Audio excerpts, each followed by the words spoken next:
তৃণমূল জামানায় শুরু হওয়া সমস্ত প্রকল্পই চালু থাকবে এই বাংলায়। বন্ধ হবে না কোনো প্রকল্পই, বন্ধ হবে না এমনকি মা ক্যান্টিনও। শুধু প্রকল্প থেকে সরানো হবে মমতা ব্যানার্জির ছবি এবং ওয়েবসাইট থেকে সরানো হবে বিশ্ব বাংলার লোগো, পরিবর্তন করা হতে পারে প্রকল্পর নামও। এমনটাই জানিয়েছেন মুখ্যমন্ত্রীর পরামর্শদাতা সুব্রত গুপ্ত। তিনি কি জানিয়েছেন আমি আপনাদেরকে এই ভিডিওতে দেখাবো।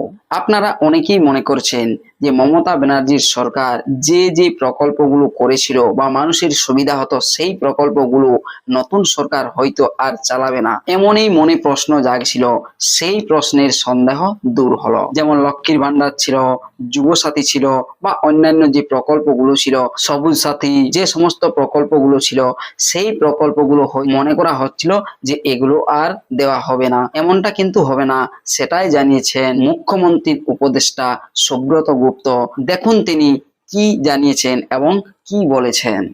যে কালকে তো ক্যাবিনেট মিটিং আছে, ক্যাবিনেট মিটিং এ নতুন নতুন প্রকল্প কি কি নেওয়া যেতে পারে সেই নিয়ে সিদ্ধান্ত হবে। কোনো প্রকল্প স্ক্র্যাপ করার কোনো সিদ্ধান্ত এখন অব্দি রাজ্য সরকার নেয়নি।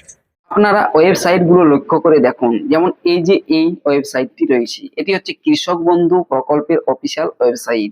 এখানে দেখুন অশোক স্তম্ভ লাগানো হয়েছে, এটা কিন্তু আগে ছিল না।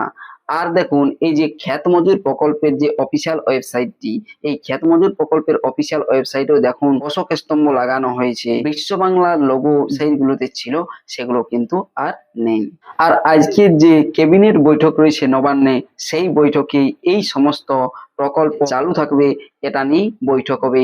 এমনকি অন্নপূর্ণা ভান্ডার চালু করার বিষয়ে আজকের এই বৈঠকেই সিদ্ধান্ত নেওয়া হতে পারে।